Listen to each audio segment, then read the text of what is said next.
Meus irmãos, olá mais uma vez, meus irmãos, graça e paz. Estamos aqui mais uma vez para a nossa Escola Bíblica Dominical, onde temos estudado a revista Palavra da Vida.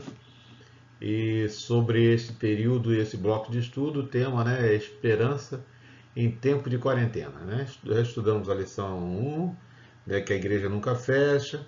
Estudamos também a lição 2, a advertência traz uma vida de maturidade. Lição 3, oração como refúgio. A quarta, engajamento solitário. E chegamos agora à quinta lição, que é vencendo o abatimento da alma.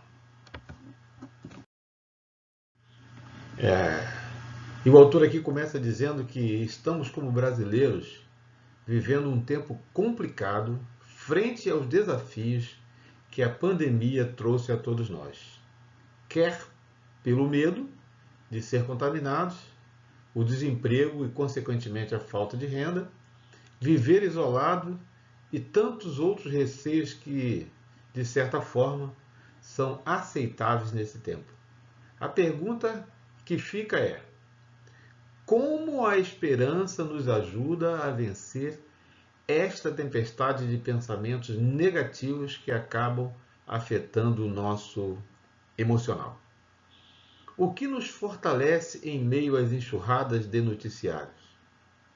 E até conversas pelas redes sociais que só nos causam perturbações? Convido você a vivenciar estas respostas a partir da palavra de Deus, que ele baseou-se lá no Salmo 42, que é um cântico de lamento, de desorientação, uma canção triste de alguém que sofre e que está completamente perturbado. É um livro de cânticos, orações de vários autores. Neste caso, o Salmo 42 é um cântico dos coraitas, os sacerdotes responsáveis pela adoração. Segunda Crônica, no capítulo 20, 19, vai falar a respeito, e Números lá no capítulo 16. Algumas versões chamam de masquil, dos coraitas. Ele quer dizer assim, algo muito importante que chama a atenção, algo que deve ser realmente observado, que é importante. Que sugere algo pedagógico e com informações para o ensinamento.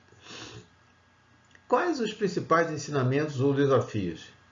Enfrentar os dias de hoje de perturbação ou os piores momentos que a vida possa apresentar? Daí o salmista oferece aqui 4 ensinamentos como conselhos para o enfrentamento dos dias maus a partir do seu coração. Então a gente pode, logo a gente começando aqui no capítulo 20 de 2 Coríntios, versículo 19, que diz aqui que os descendentes de levitas, os coraitas, os coratitas, levantaram-se e louvaram o Senhor, a Deus de Israel, em alta voz. Mas nós vamos ver também aqui que, se a gente acompanhar um pouquinho a história aqui dos coraitas, ou dos descendentes de Coré, eles em certo momento eles se rebelaram, no momento até de angústia, eles se rebelaram contra Moisés, que estava se rebelando contra Deus. Pela misericórdia de Deus, através da intercessão de Moisés intercede pelo povo, e Deus não destrói os coraitas pela misericórdia de Deus. Mas eles tornam a insistir em querer realizar o ofício até de sacerdote, que não lhe competia, e outras coisas mais.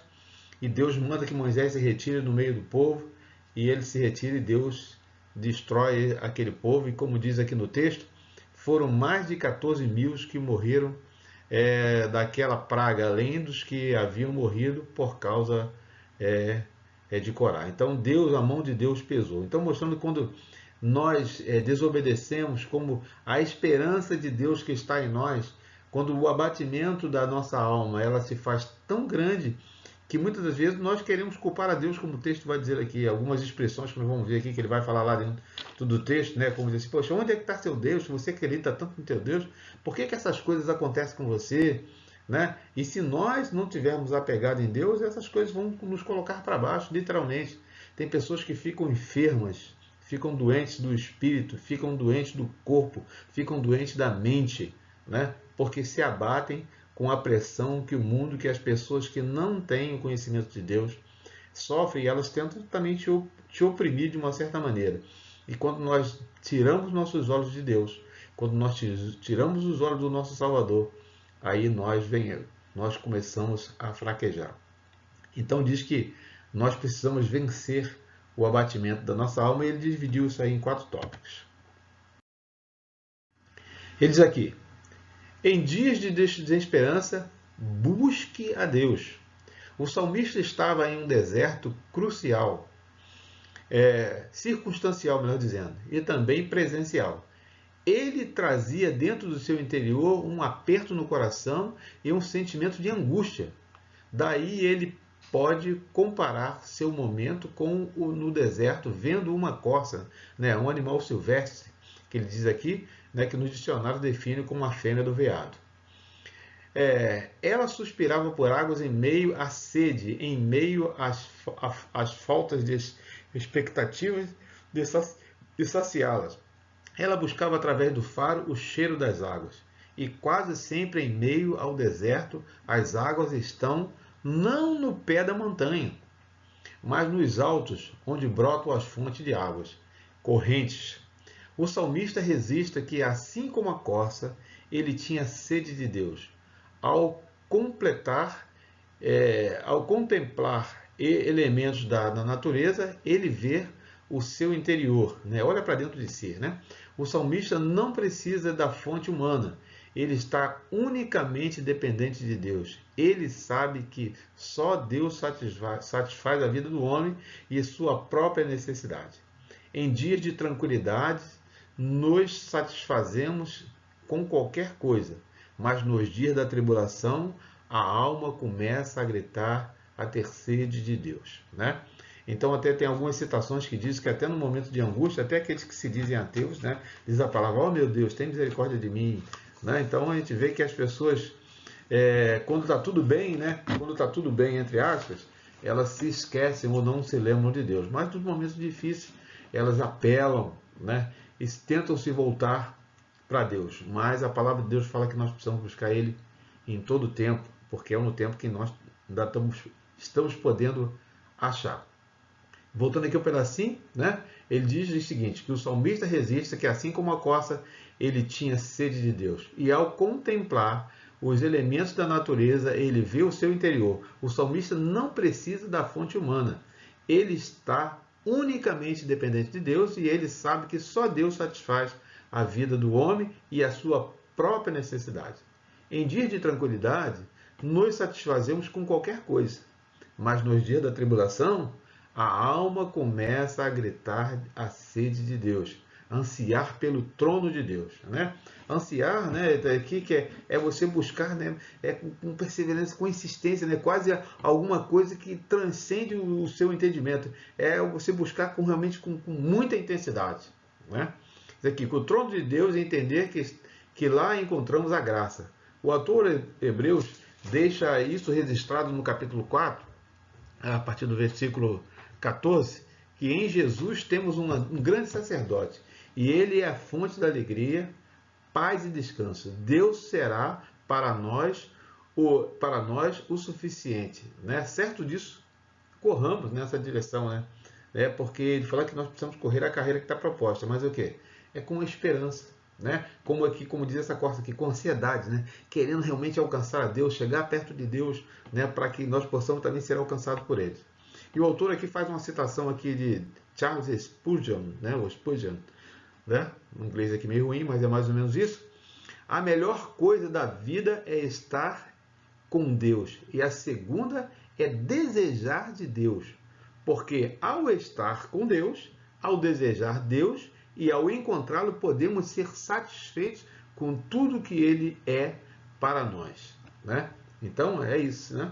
Então quando nós buscamos Deus, se ansiamos por Deus, pela presença de Deus, queremos estar com Deus, queremos sentir Deus, queremos ter Deus, aí realmente nós vamos nos se satisfazer, né?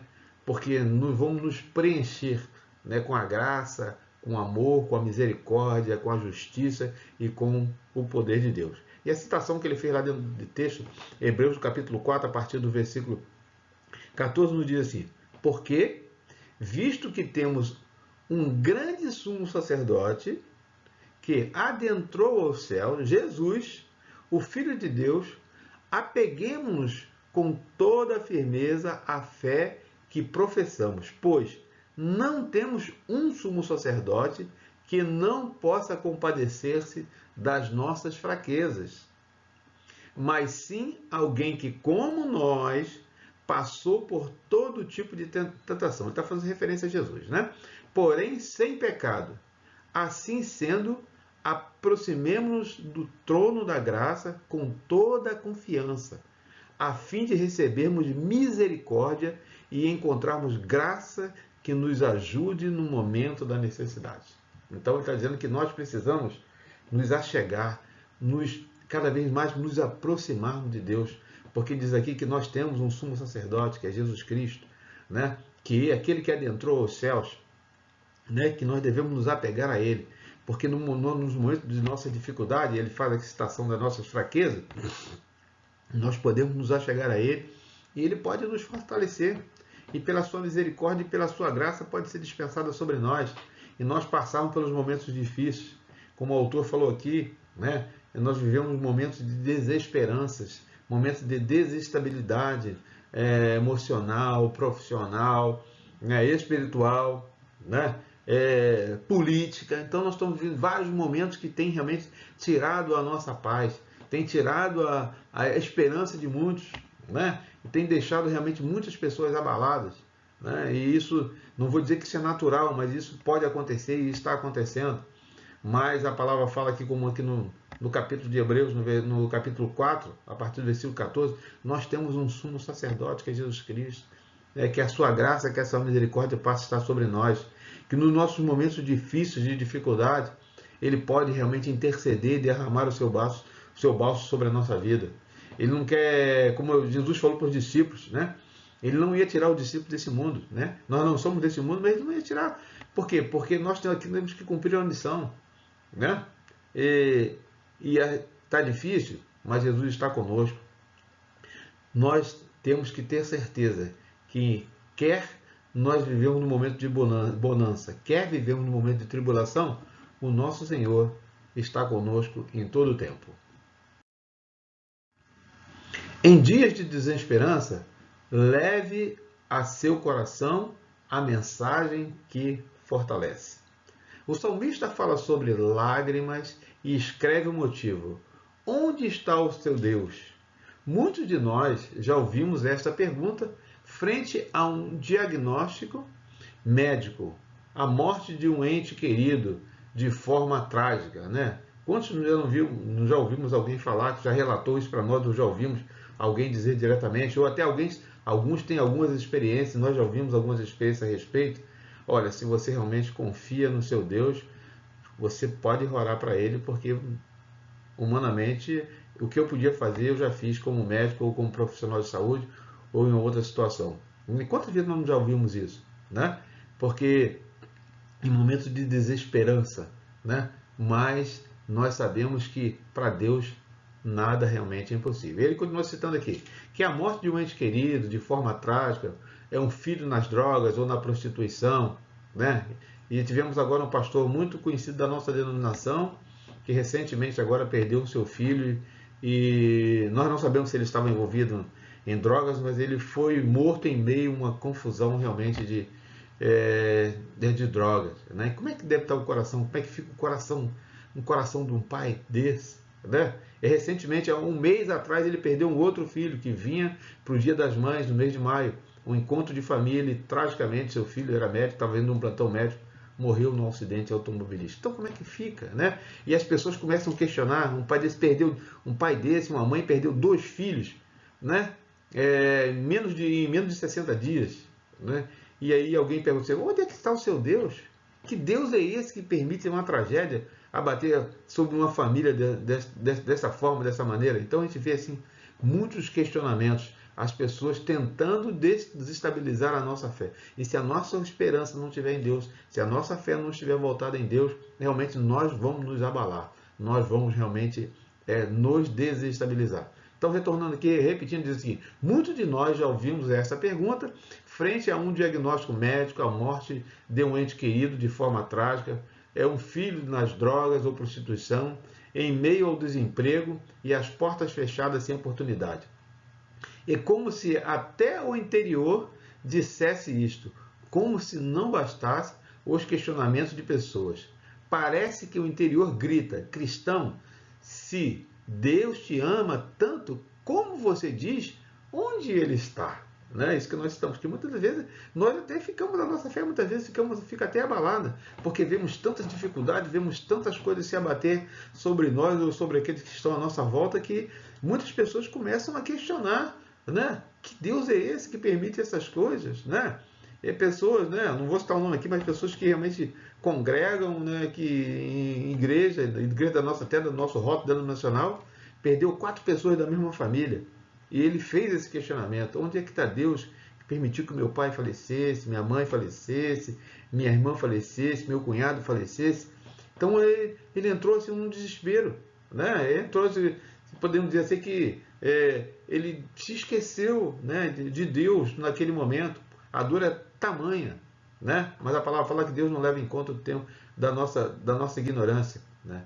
E que tenho certeza que ele deva ter se arrependido dessa declaração.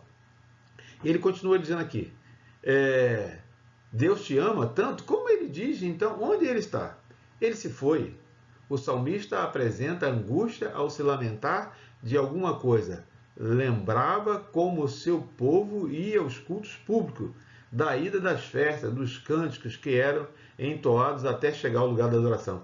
Dentro do texto aqui, o salmista mesmo vai falar, né, que ele ia à frente, puxando o canto, até chegar no templo, eles iam cantando e adorando a Deus pelo caminho. Imagina, né? Hoje as ruas têm iluminação, a gente não tem essa até oportunidade, que hoje é até meio difícil você fazer isso, você poderia ser atropelado, mas naquela época não tinha. Passava uma carruagem ou outra quando passava, mas eles iam meio a escuridão ou não, de dia ou de noite, até chegar o tempo, eles iam adorando a Deus, iam cantando, iam louvando, né? E ele, por isso que ele faz essa aqui, o autor vai falar sobre isso aqui, né? Faz essa narrativa, e lá dentro do texto do Salmo 20 também vai corroborar com essa declaração aqui que o autor está falando, né? O salmista apresenta a angústia ao se lembrar de algumas coisas, lembrava como seu povo ia ao culto público e às festas, dos cânticos que eram entoados até chegar ao lugar da adoração.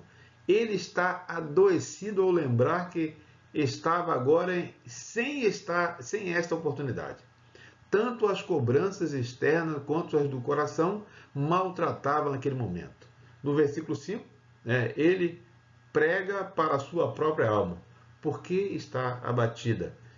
Eu sei que estamos enfrentando uma realidade que nos tira a esperança. Né? O autor está dizendo aqui que é uma realidade. Né? Muitos ficam desesperançados ou realmente ficam abatidos e ficam realmente desorientados. Mas a solução é esperar em Deus.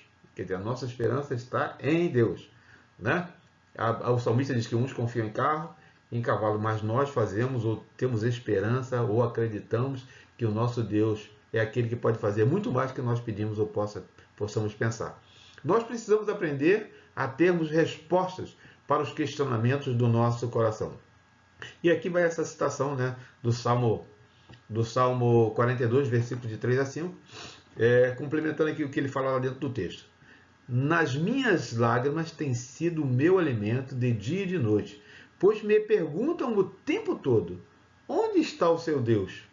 Quando me lembro dessas coisas, choro angustiado, pois eu costumava ir com a multidão, conduzindo a procissão à casa de Deus. Ou seja, ele ia à frente. As lembranças também estão vindo à memória dele, daqueles momentos que eles estavam alegres, que eles estavam exultantes, né? Com cantos de alegria e de ação e de graça, entre a multidão que festejava. Porque você está assim tão triste, ó minha alma? Por que está assim tão perturbada dentro de mim? Põe a sua esperança em Deus, pois ainda o louvarei e Ele é o meu Senhor. Ainda em meio a toda essa dificuldade, o salmista teve essa consciência de olhar para dentro de si e ver que ele precisava ter esperança. Que a alma dele, que estava tão abatida, ela precisava realmente louvar a Deus, engrandecer a Deus, para realmente sair desse momento de dificuldade, para sair desse momento de tristeza, para sair desse momento de apostasia, onde as pessoas dizem para ele, onde está o seu Deus? Né? Então, por que está passando por tanta dificuldade? Por que esse Deus está permitindo isso? Então, a nossa esperança está em Deus, voltar para Ele, louvar, bendizer, glorificar o seu santo nome. Saber que por Ele e para Ele são todas as coisas. Que nada acontece sem que Ele permita, né? Porque Ele está no controle de todas as coisas. Em dias de desesperança, lembre-se de Deus. O cenário parece mudar aqui. Ele sai do deserto e vai lembrar das altas das montanhas, da altura das montanhas. Ele vai mencionar os lugares altos de onde brota a nascente do Jordão. No versículo 7, ele usa o termo um abismo chama outro abismo, porque trata da ideia do movimentar das águas turbulentas em frente às enxurradas em dia de chuva. Ele faz uma comparação de uma alma bagunçada. O abismo é a ideia caótica que Moisés usou em Gênesis ao falar que sobre a terra, né, que ele fala lá que a terra era sem forma e vazia, ou seja, era algo que não dava para descrever assim que era alguma coisa organizada. Então ele está dizendo aqui, nesses momentos de turbulência que a alma dele passa, que o coração dele passa, que a mente dele passa, é como assim, é como uma grande turbulência de águas, né? Sem organização, as águas agitadas para lá e para cá, corre para baixo, para cima, para o lado, não sabe exatamente o que está acontecendo, né? Mas o interessante é que ele vai conciliar isso aqui, vai dizer realmente que Deus realmente é aquele que sonda os nossos corações, que conhece. Em meio a toda essa dificuldade ou adversidade, Deus está no controle. E ele continua dizendo aqui, é como se ele dissesse que em meio a um turbilhão de águas, ele lembra de Deus, né? Ele é levado a um lado ao outro, lembrando de Deus, como revela isso. Como revela isso? No versículo 8, o salmista e a sua oração têm uma certeza. Ele conta em meio aos dias maus com a misericórdia do Senhor. De dia e de noite, uma oração de louvor a Deus. Quer dizer, em meio a toda essa dificuldade, ele não deixou de louvar a Deus. Mesmo sofrendo a pressão externa, a pressão das outras pessoas, de muitas das vezes ele balançar, que ele sentir que tudo está muito turbulento, como fala aqui, como as águas, né? Como as águas que descem das montanhas, né? Como as enxurradas que correm de todos os lados, mas a esperança dele está em Deus, o coração dele está voltado para Deus. Muitos cristãos influenciados pelo misto de pregações que ouvem ou participam, começam a achar que tudo o que acontece é uma inquieta que vem uma seta do diabo, interferência do inferno, etc. Daí tantas frases de efeito, tais como, a gente já ouviu e ouve isso bem até perto da gente, né? Pisa na cabeça do diabo, está repreendido, determino isso ou aquilo, não aceito, e por aí vai. Mas a pergunta precisa ser, e se as ondas agitadas tiverem a mão de Deus, se as ondas agitadas tiverem a mão de Deus para nos trazer um novo tempo ou amadurecimento e crescimento espiritual, né? Está dizendo aqui, se tudo isso que está acontecendo é o agir de Deus para que a gente possa crescer, para que a gente possa amadurecer, para que a nossa fé possa ser fortalecida, para que a desesperança possa transformar em esperança. Aí a citação lá do Salmo 46, versículo 6 a 8. O meu Deus, a minha alma está profundamente triste. Por isso, de ti me lembro, desde a terra do Jordão, das alturas do Hermon, desde o monte Mizar, abismo chama abismo, ao rugir das águas, das tuas cachoeiras, todas as tuas ondas e vagões se abatem sobre mim. Conceda-me, Senhor, fiel, o amor de dia e de noite, estejam comigo a sua canção e a minha oração, ó Deus que me dá a vida. Em dias de desesperança, persevere. O salmista tem questionado, apesar de convicções, isto é importante, porque muitos sofrem a culpa de questionar quando as pressões vêm. Encontramos aqueles que cobram atitude de resistência à fé, como se o fato de revelar a humanidade fosse uma transgressão a Deus, né? Nós somos fracos, né? Então temos que reconhecer a nossa fraqueza, mas não podemos também deixar de estar apegado a Deus. O salmista revela em suas palavras que o seu interior está cheio de dúvidas, de dores da alma, assim como todos nós nos sentimos em meio às dores e às crises. Daí ele faz algumas perguntas. Por que esqueceste de mim, ó Deus? Por que ainda sinto a pressão dos meus opressores? Ó Deus, o Senhor foi embora? Por que me pergunta onde está o meu Deus? A tristeza do salmista é real, mas não para. Ele persevera em trazer para si mesmo a esperança, as convicções do coração. Às vezes a nuvem escura parece permanecer sobre a família. As lutas são terríveis, mas precisamos trazer à mente a certeza de um Deus presente, o Emmanuel, né? Nós precisamos trazer à mente aquilo que nos dá esperança. Deus conosco, uma das atitudes que qualquer cristão precisa entender e não se apressar a exortar os que sofrem ou os que estão desesperados, né? É fácil a gente botar o dedo na ferida do outro, né? A palavra de Deus fala que primeiro a gente tem que tirar a trave que está no nosso olho para depois a gente olhar o cisco que está no olho do outro. Lembrando de Jó, que em meio ao sofrimento recebeu a visita de pessoas que não acolheram a sua dor, mas só serviram de juízes para condená-lo com um discurso de dúvidas e cobranças. Onde está o teu Deus? Sempre vai aparecer muitas pessoas assim na sua vida, nas nossas vidas. Você pecou?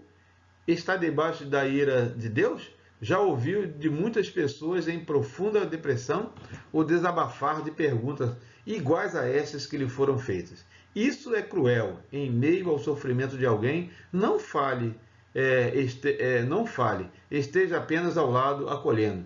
Isso será suficiente à alma porque está abatida. Nem tudo está perdido. Espera em Deus. Estou dizendo que muitas vezes nós precisamos só dar um ombro amigo para que a pessoa possa desabafar, que ela possa falar, não trazer sobre ela o juízo ou julgar, né? Porque nós não somos juízes, não podemos ser juízes.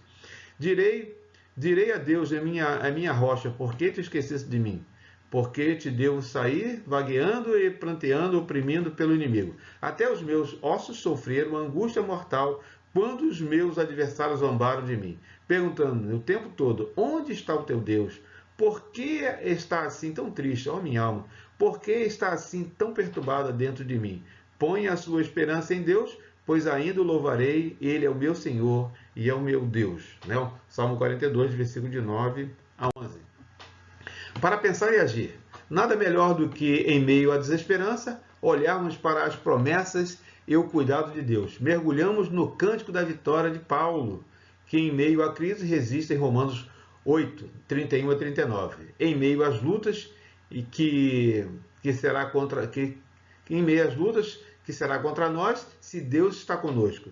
Se por amor de nós, Deus não poupou o próprio Filho, como nos descansar nele? Quem vai ficar nos acusando, se nossa justificação vem dele? Quem vai nos condenar por algo, se o nosso perdão eterno está garantido em Cristo, que é além de nós justificar e intercessor pleno? O que nos separa de Deus? Nada. Nele somos mais do que vencedores. Então a citação lá de Romanos, no capítulo 8, do versículo 31 e 39, depois você pode estar lendo aí, realmente, que vai realmente fortalecer, né, a nossa fé, a nossa esperança. Né? Que diremos, pois, diante dessas coisas? Se Deus é por nós, quem será contra nós? O texto vai discorrer que ele não poupou nem o seu próprio filho, né, mas antes se entregou por nós. Né? Então, que você possa ter esperança, que você possa realmente, nesse momento de angústia, não se desesperar, não possa realmente não se esquecer que Deus está no controle, é o Senhor das nossas vidas, que eu não sei quando é que esse momento vai passar, né? Você também não sabe, mas Deus sabe, e como ele falou aqui dentro do texto, Deus usa muitas coisas para fortalecer a nossa fé, para trazer esperança ao nosso coração. Então tenha esperança, tenha fé, acredita, né? Como diz aqui em Romanos, se Deus é por nós, quem será contra nós? Se diremos, pois, diante dele essas coisas, né? Quem nos separará do amor de Cristo? É a angústia, a perseguição, a fome, a nudez? Né? A palavra de Deus vai nos trazer toda essa expectativa de esperança, que em meio a tantas desilusões, de tantas dificuldades, nós precisamos estar fortalecidos no Senhor e a nossa esperança deve estar no Senhor. Então, o autor dessa lição é o pastor Carlos Henrique Soares, da PIB de Arraial do Cabo. Que Deus possa abençoar a sua vida, a minha vida, a sua vida, e que nós possamos não esquecer de que a nossa esperança está no Senhor, que é o autor e consumador da nossa fé. Que Deus a todos abençoe. Graça e paz.